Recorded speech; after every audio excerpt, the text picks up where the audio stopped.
اصل میں کشمیر کی جو اہمیت ہے، جو اس کی حیثیت ہے، اس کا احساس بہت کم پاکستان کی اس وقت کی قیادت کو تھا۔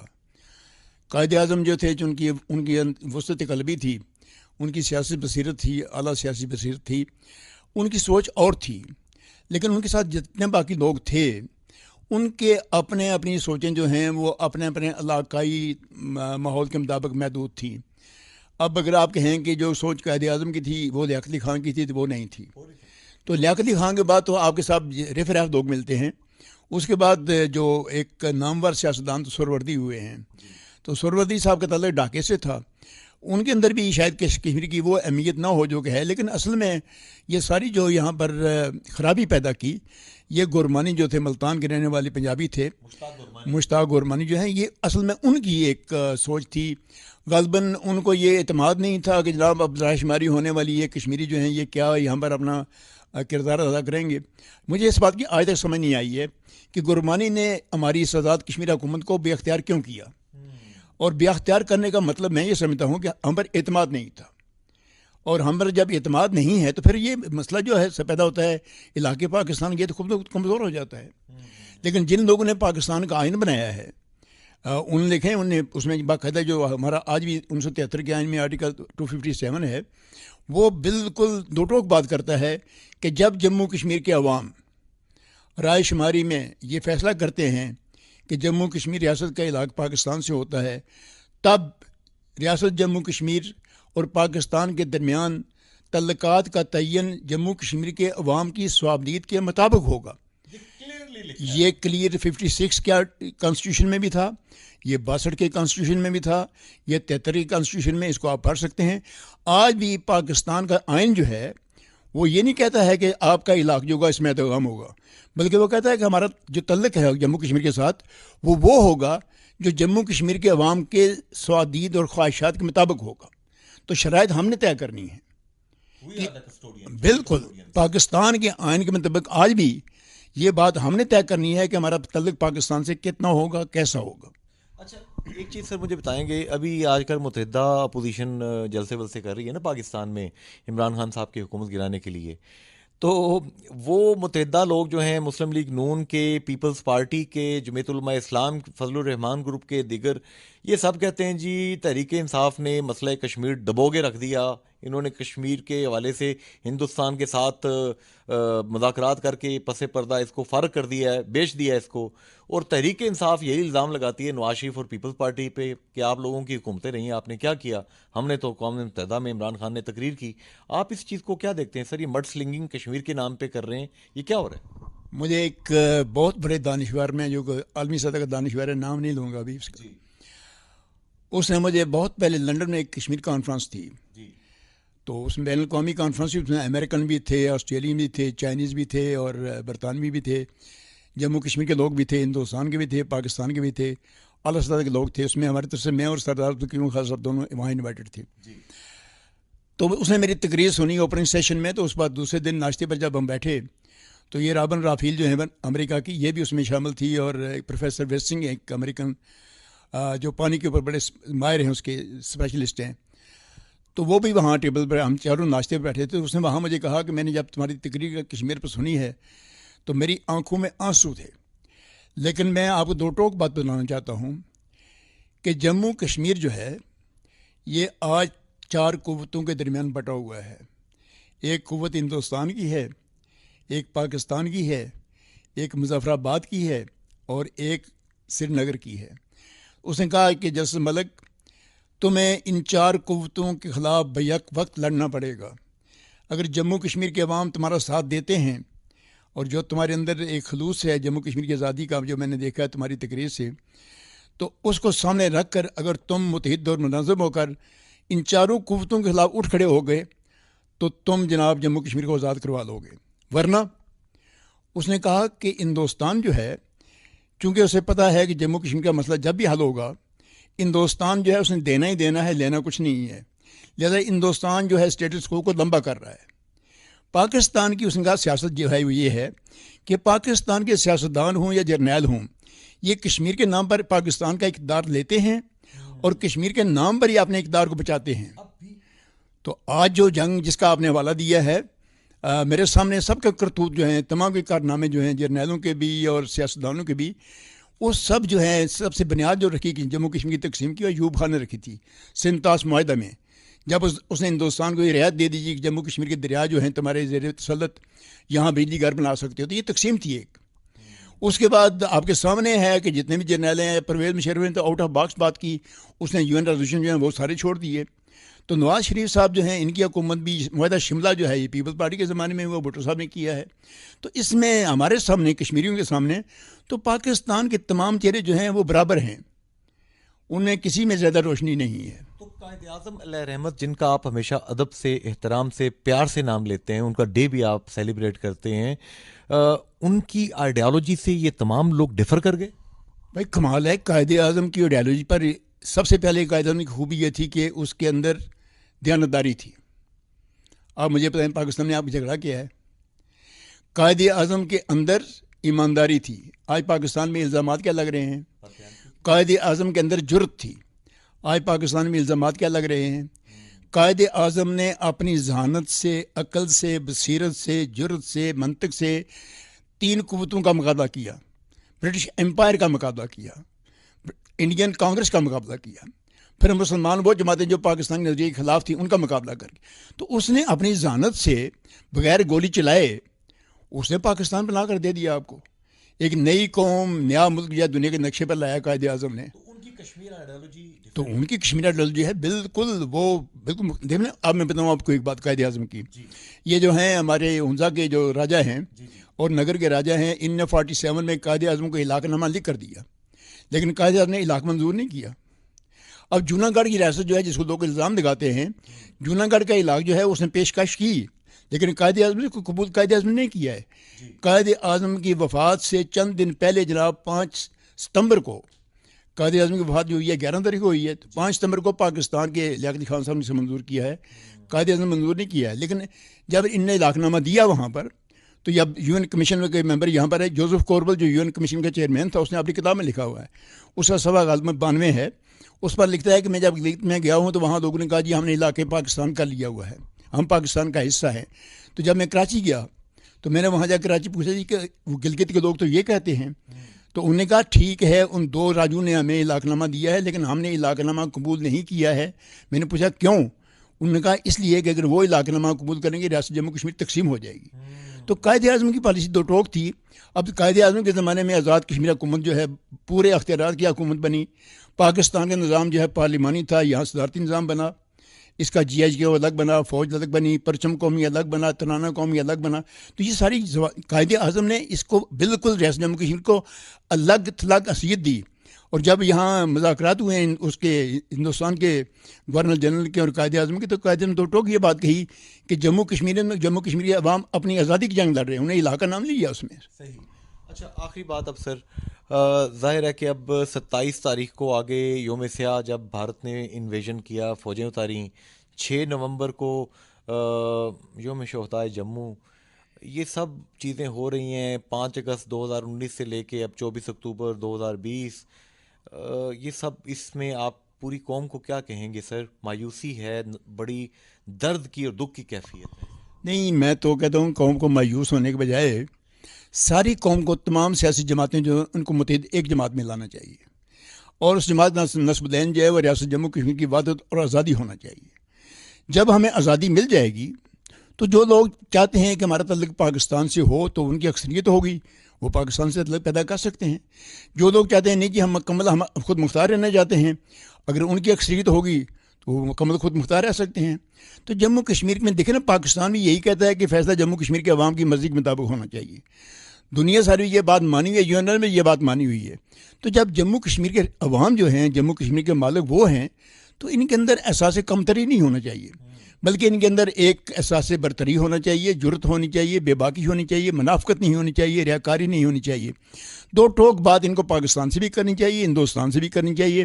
اور میں جرت سے یہ بات کہنا چاہتا ہوں پوری ذمہ داری کے ساتھ، اگر آج جموں کشمیر کے لوگ، یہاں آزاد کشمیر کے صرف لوگ جو ہیں یہی متحد ہو جائیں، ہمارا جو ڈیاسپورا ہے، جتنے ہمارے لوگ باہر بیٹھے ہوئے، اگر وہی متحد ہو جائیں اور وہاں سے ایک آواز کھڑی ہو، ایک قیادت ہو، ایک نعرہ ہو، ایک نیریٹو ہمارا ہو، تو نعرہ جو ہے، نیریٹو جو ہے وہ آزادی کا ہونا چاہیے، ریاست کی وحدت کا ہونا چاہیے. دنیا ساری آپ کو حمایت کرے گی، آپ کو کوئی شکایت پیدا نہیں ہوگی کہ دنیا آپ کی حمایت نہیں کرتی ہے. اور عمران خان صاحب جن کے مطلب چاہنے والے ٹائیگرز اپنے آپ کو کہتے ہیں، خان صاحب خود بھی کہتے ہیں کہ میں نے جناب اقوام متحدہ میں جو تقریر کی تھی کوئی جمع نہیں، مائیکل لال ویسی تقریر کرنے والا.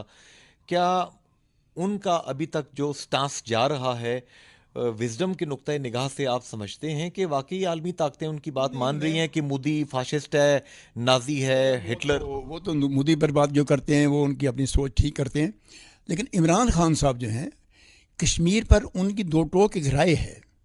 وہ انہوں نے اپنی ایک کتاب شائع کی ہے جس میں انہوں نے جموں کشمیر کو 3 حصوں میں تقسیم کا فرمودہ پیش کیا ہوا ہے. آج وہ یہ کہتے ہیں جناب میں نے بڑی تقریریں ان کو پتہ ہی نہیں ہے، انہوں نے تقریریں سنی نہیں ہیں.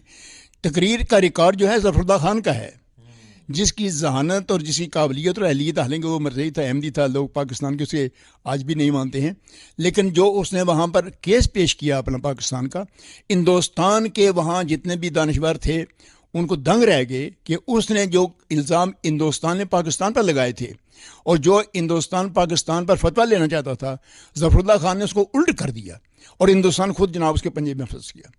تقریر تو اس نے کی ہے، تقریر ذوالفقار علی بھٹو نے کم کی ہے وہاں پر.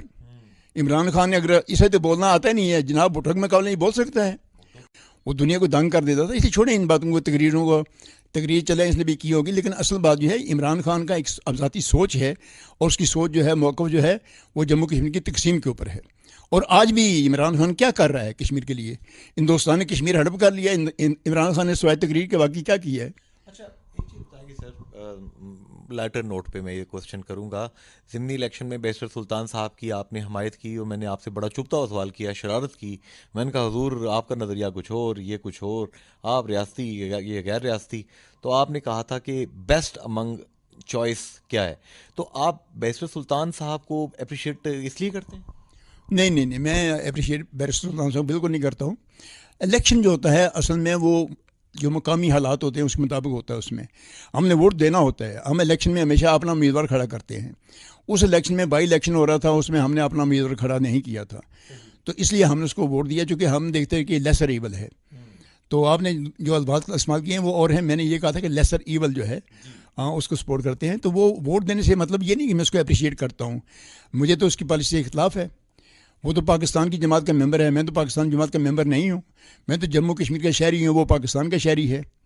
تو اس لیے چھوڑیں ان باتوں کو. یہ باتیں جو ہیں یہ چھوٹی چھوٹی باتیں ہیں، مقامی باتیں ہیں. اصل بات جو ہے وہ جموں کشمیر کی آزادی کی بات ہے، اس کی وحدت کی بات ہے. اور جموں کشمیر کے عوام نے اتنی قربانی جو دی ہے اور دے رہے ہیں آج تک، اور آئندہ نہ جانے کتنی اور قربانی کرنی پڑے گی. اس لیے ہمارا مشن جو ہے اصل میں جموں کشمیر ریاست کی وحدت کو، آزادی کو بحال کرنا ہے. جموں کشمیر کی ایک قوم ہے ہم لوگ، اور اس قوم کا وقار، اس کی عزت، اس کا ناموس، اس کی شہرت، اور آئندہ مستقبل میں جو اس کا روشن مستقبل ہے، اس کی ترقی جو ہے وہ ہمارے سامنے وہ نقشہ ہے. ہم اس کے لیے جدوجہد کر رہے ہیں. بہت ہی اسٹریٹ قسم کی گفتگو جناب جسٹس عبد المجید ملک صاحب کی آپ نے دیکھی، سنی. مجھے پتہ ہے کہ ان جوابوں سے بھی بہت سے سوال جنم لیں گے. انشاءاللہ تعالی ہمارا وطن، ریاست جموں کشمیر، گلگت بلتستان، لداخ، تبت ہا انشاءاللہ آزاد ہوگا. اتحاد کی ضرورت ہے، قیادت کی ضرورت ہے، دیانتداری کی ضرورت ہے، قائد اعظم علیہ رحمت والی جرت کی ضرورت ہے. اللہ تعالیٰ یہ دن آسان کرے سب کے لیے اور ہمارے دیس کو آزادی دے. فی امان اللہ. اللہ حافظ. گڈ.